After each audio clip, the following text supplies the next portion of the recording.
US leads Olympic medal count in Paris, but there's more to the story.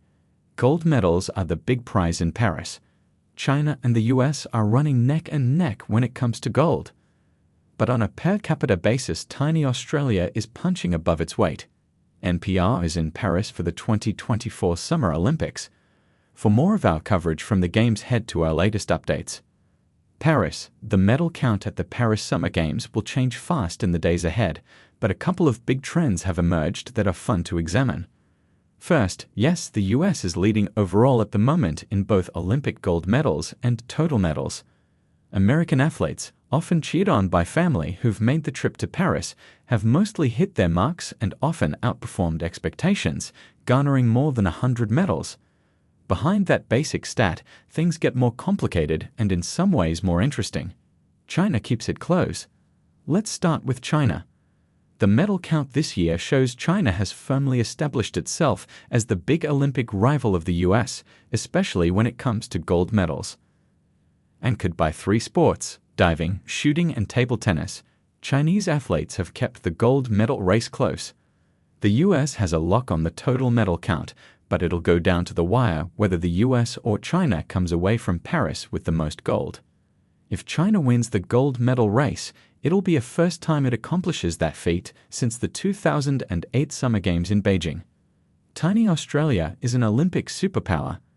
The next notable medal performance, in some ways the most remarkable, is Australia. The country has a relatively tiny population, about the same as Texas, but anchored by a stunningly talented swim team and a strong group of canoe racers. Australian athletes have racked up a crazy number of total medals, 43 currently, including 18 gold.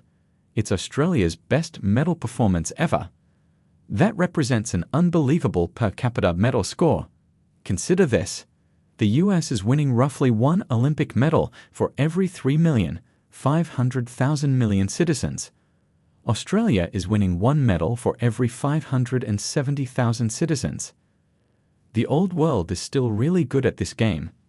Turning to Europe, it can be easy to think of old world countries like France, Germany, and Italy as stodgy relics of the chariots of fire era of the Olympics. But taken as a whole, Europe still dominates the Summer Games that Greece invented. The European Union, not including Britain, of course, has won more than 160 total medals in Paris.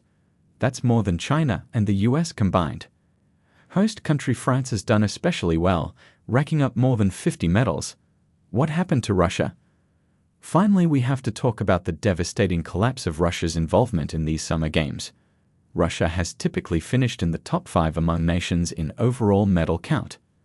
But this year, plagued by doping scandals and treated by the International Olympic Committee as a pariah following the 2022 invasion of Ukraine, Moscow sent only a handful of athletes.